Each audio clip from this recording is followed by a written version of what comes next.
Media మిత్రులందరికీ నమస్కారం.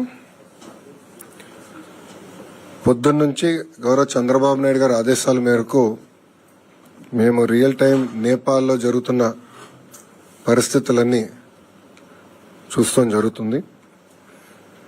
దాంట్లో భాగంగా ప్రధానంగా అక్కడున్న తెలుగు వాళ్ళు ఎలా ఉన్నారు, వాళ్ళ పరిస్థితి ఏంటి, వాళ్ళని తిరిగి ఆంధ్ర రాష్ట్రానికి తీసుకొచ్చే దిశగా పనిచేయాలని గౌరవ ముఖ్యమంత్రి గారు మాకు చెప్తాం జరిగింది. పొద్దునుంచి నేను ఇక్కడ కమాండ్ అండ్ కంట్రోల్ సెంటర్లో ఉన్నా. గౌరవ హోంమంత్రి అనిత గారు కానివ్వండి, దుర్గేష్ గారు కానివ్వండి, అనంతపూర్ సభకి వెళ్ళి ఇమ్మీడియట్గా అక్కడి నుంచి బయలుదేరి అమరావతికి వచ్చి మేము ముగ్గురం కలిసికట్టుగా సిట్యువేషన్ని మానిటర్ చేస్తాం జరిగింది. దాంట్లో ఏపీ భవన్లో ఇమీడియట్గా ఒక ఎమర్జెన్సీ సెల్ ఏర్పాటు చేసి ఒక సింగిల్ నంబర్ ద్వారా ప్రజల దగ్గరికి వెళ్ళాం.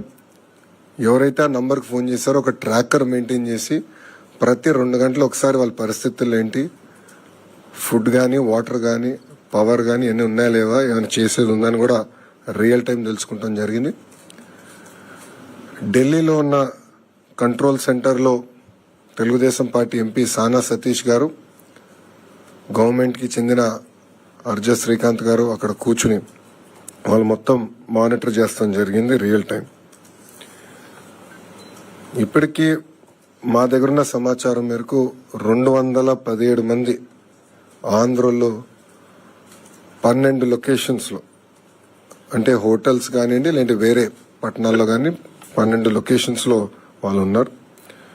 దీంట్లో సుమారుగా 173 మంది కఠ్మండూలో, 22 మంది హెటౌడాలో, 10 మంది పోఖ్రాలో, 12 మంది సిమికోట్లో ఉన్నవారు.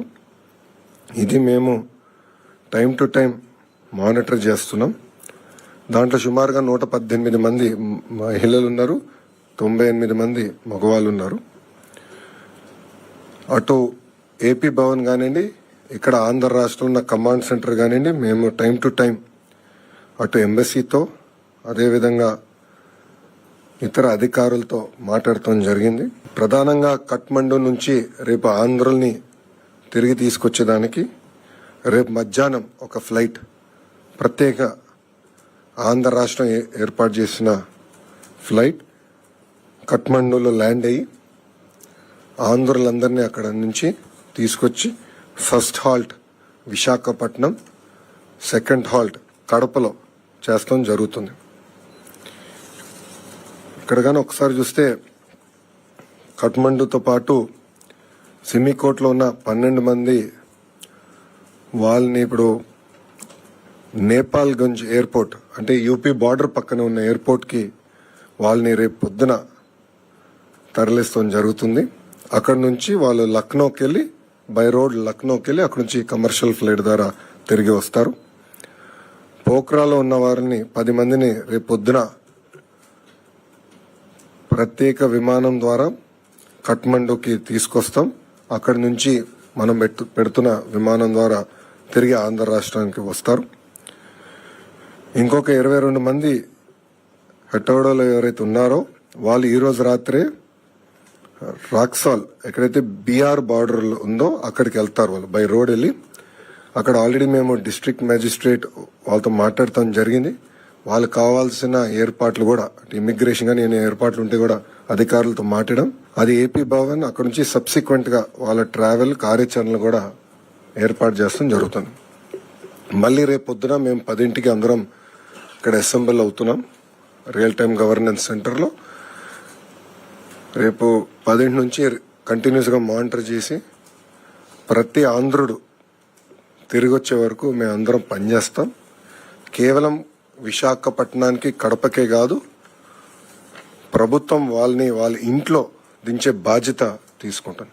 అంటే ఎయిర్పోర్ట్లో కూడా వాళ్ళకి కావాల్సిన వాహనాలు ఏర్పాటు చేసి నేరుగా వాళ్ళని వాళ్ళ ఇంట్లో దింపే బాధ్యత కూడా మేము తీసుకుంటున్నాం. సో ఈరోజు ఆంధ్ర రాష్ట్ర ప్రభుత్వం చాలా సీరియస్గా తీసుకుని ఆంధ్రుల్ని తిరిగి తీసుకొస్తాం జరుగుతుంది.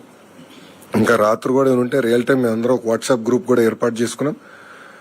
మంత్రులు కూడా ఉన్నారు, గౌరవ ముఖ్యమంత్రి గారు కూడా వాట్సాప్ గ్రూప్లో ఉన్నారు. మేము అందరూ అది రియల్ టైం మానిటర్ చేసుకుంటున్నాం సిచ్యువేషన్. ప్రతి 2 గంటలు ఒకసారి కూడా మేము గౌరవ ముఖ్యమంత్రి గారికి సిచ్యువేషన్ ఏంటి, గ్రౌండ్ పరిస్థితి ఏంటో తెలియజేస్తాం జరుగుతుంది. సో రేపు సాయంత్రం కల్లా మ్యాక్సిమం లేట్ నైట్, రేపు రాత్రి కల్లా అందరూ క్షేమంగా వాళ్ళ ఇంటికి చేర్చే బాధ్యత ఆంధ్ర రాష్ట్ర ప్రభుత్వం తీసుకుంటుంది.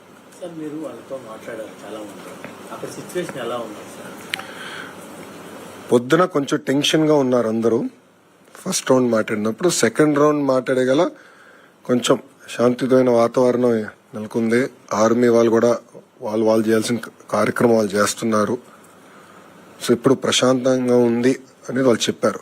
కానీ వాళ్ళు వెళ్ళినప్పుడు కొంతమంది అయితే ఏకంగా బస్ స్టాండ్లో దాక్కునే పరిస్థితి, అప్పుడు బస్ స్టాండ్ కూడా తగలబెట్టారని వాళ్ళు చెప్తాం. ఒకరైతే ఏకంగా రోడ్డు పైన ఉన్న పరిస్థితి మొత్తం మాకు చూపించారు. అంటే రాత్రి షాపుల పైన జరిగిన దాడులు కానీ, హోటల్స్ పైన జరిగిన దాడులు కానీ అవన్నీ కూడా వీడియో కాల్ ద్వారా వాళ్ళు మాకు చూపిస్తాం కూడా జరిగింది.